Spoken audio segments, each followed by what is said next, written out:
Dershowitz, debating Cornel West on the boycott movement against Israel. I recently debated Professor Cornel West of Harvard about the boycott movement against Israel. The topic was resolved: the boycott, divestiture and sanctions, BDS, movement will help bring about the resolution of the Israeli-Palestinian conflict. West argued that Israel was a colonialist-settler state and that apartheid in the West Bank was worse than it was in white-ruled South Africa and should be subject to the same kind of economic and cultural isolation that helped bring about the fall of that regime. I replied that the Jews who emigrated to Israel, a land in which Jews have lived continuously for thousands of years, were escaping from the countries that persecuted them, not acting as colonial settlers for those countries. Indeed, Israel fought against British colonial rule. Zionism was the national liberation movement of the Jewish people, not a colonial enterprise.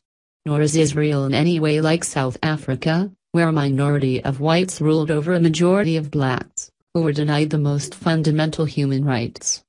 In Israel, Arabs, Druze and Christians have equal rights and serve in high positions in government, business, the arts and academia.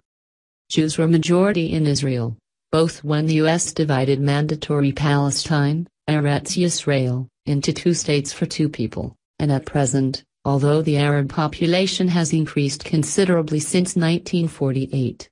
Even the situation on the West Bank, where Palestinians have the right to vote for their leaders and criticize Israel, and where in cities such as Ramallah there is no Israeli military or police presence, the situation is no way comparable to apartheid South Africa. West then argued that BDS was a non-violent movement that was the best way to protest Israel's occupation and settlement policies. I responded that BDS is not a movement. A movement requires universality, like the feminist, gay rights and civil rights movements. BDS is an anti-Semitic tactic directed only against the Jewish citizens and supporters of Israel. The boycott against Israel and its Jewish supporters, to many Palestinians, all of Israel is one big settlement. Just look at any map of Palestine, began before any occupation or settlements and picked up steam just as Israel offered to end the occupation and settlements as part of a two-state solution that the Palestinians rejected. BDS is not a protest against Israel's policies. It is a protest against Israel's very existence. West argued that BDS would help the Palestinians. I argued that it has hurt them by causing unemployment among Palestinian workers in companies such as SodaStream, which was pressured to move out of the West Bank, where it paid high wages to Palestinian men and women who worked side by side with Israeli men and women. I explained that the leadership of the Palestinian Authority is opposed to broad boycotts of Israeli products, artists and academics. West argued that BDS would encourage Israel to make peace with the Palestinians. I replied that Israel would never be blackmailed into compromising its security, and that the Palestinians are disincentivized into making compromises by the fantasy that they will get a state through economic and cultural extortion. The Palestinians will get a state only by sitting down and negotiating directly with Israel. I told my mother's favorite joke about Sam, an Orthodox Jew, who prayed every day to win the NY lottery before he turned 80. On his 80th birthday, he complains to God that he hasn't won. God replies, "Sam, help me out a little, buy a ticket."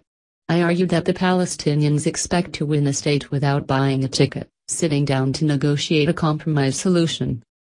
The debate in its entirety, which was conducted in front of an audience of business people in Dallas, Texas, as part of the Old Parkland debate series, continued with broad arguments about the Israeli-Palestinian conflict, the refugee situation, the peace process, terrorism and other familiar issues.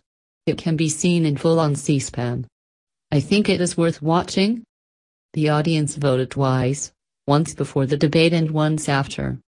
The final tally was 129 opposed to BDS and 16 in favor.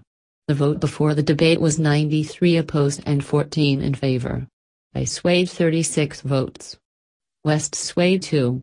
The anti-BDS position won overwhelmingly, not because I am a better debater than West, he is quite articulate and everyone watching the C-SPAN can judge for themselves who is the better debater, but because the facts, the morality and the practicalities are against BDS.